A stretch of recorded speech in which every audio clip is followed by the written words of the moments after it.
Assalamualaikum warahmatullahi wabarakatuh.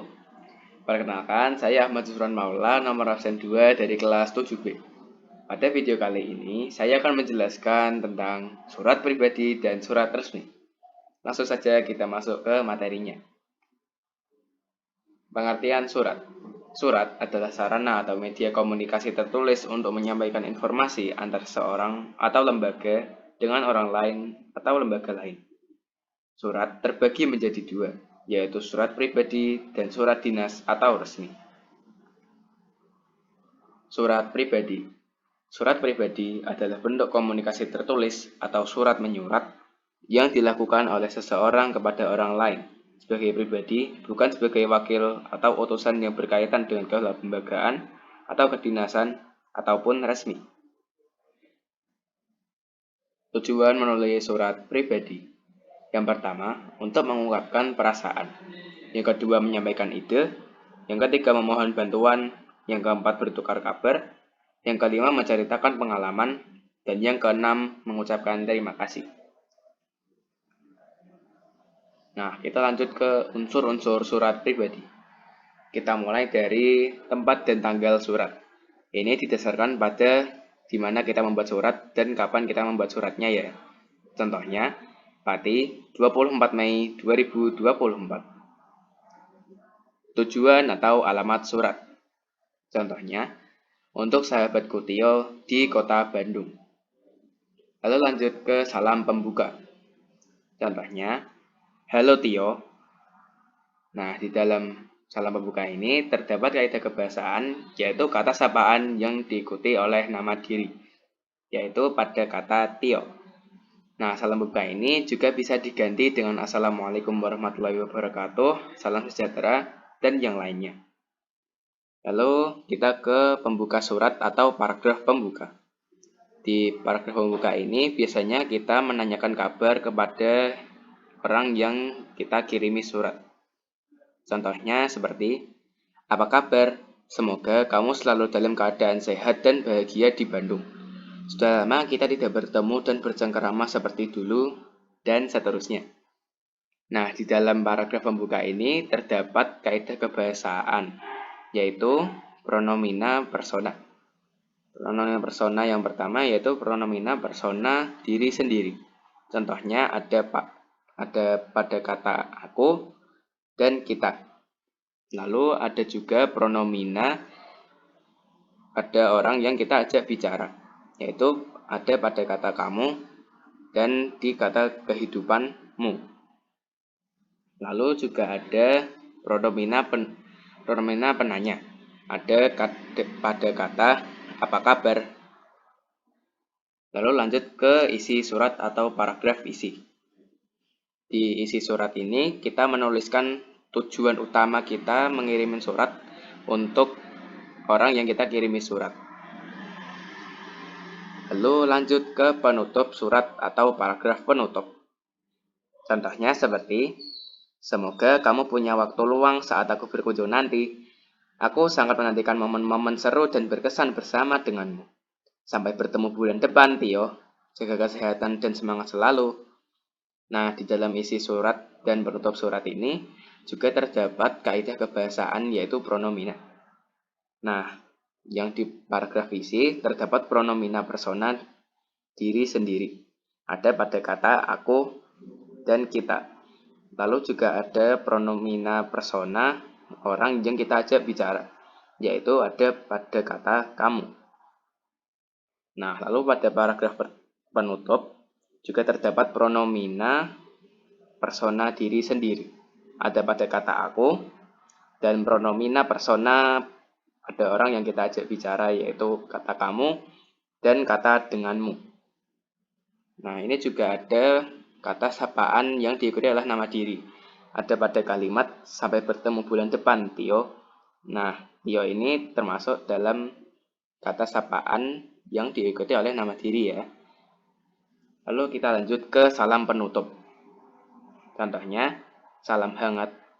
Selain salam hangat, kita juga bisa menggantinya dengan salam manis. Wassalamualaikum warahmatullahi wabarakatuh. Atau yang lainnya.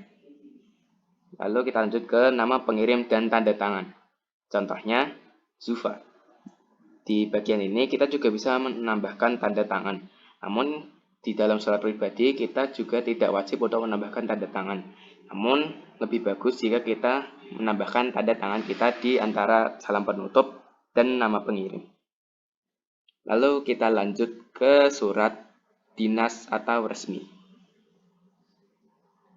Surat dinas atau resmi. Surat dinas atau resmi adalah surat yang ditulis dalam situasi formal dan untuk kepentingan formal.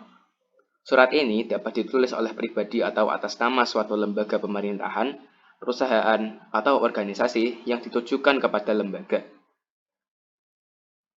Tujuan menulis surat resmi. Yang pertama, sebagai sebuah sarana informasi dan pemberitahuan tentang hal-hal tertentu yang disampaikan dari salah satu pihak terhadap pihak lainnya. Contohnya, penyampaian suatu gagasan atau pemikiran.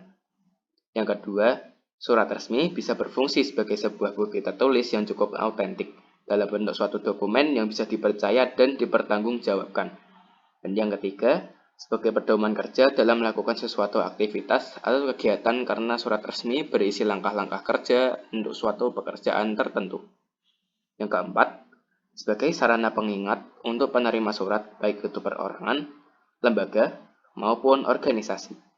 Oleh karena itu, surat resmi perlu didokumentasikan supaya dapat dipakai sebagai data di lain hari. Dan yang kelima, menjadi bukti historis dan juga bukti kronologis. Lalu kita lanjut ke unsur-unsur surat resmi. Nah, langsung saja kita ke unsur-unsur surat dinas atau resmi. Yang pertama ada kop surat. Di dalam kop surat ini terdapat nama lembaga, logo lembaga, alamat lembaga, nomor telepon lembaga, dan email lembaga bila ada. Contohnya, nama lembaganya yaitu Karang Taruna Desa Majurejo. Alamatnya Jalan Ganesha nomor 123 Desa Majurejo, Bandung 40111. Nomor telepon 0811 2234 5667.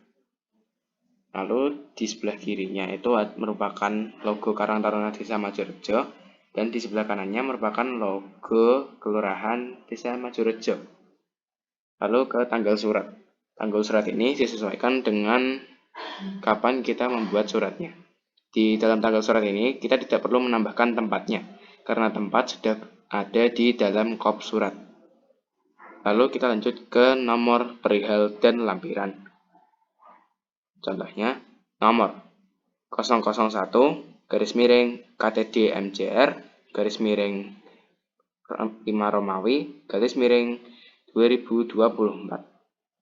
001 ini merupakan nomor suratnya, KTD MCR merupakan singkatan dari lembaganya, dan 5 Romawi ini merupakan bulannya.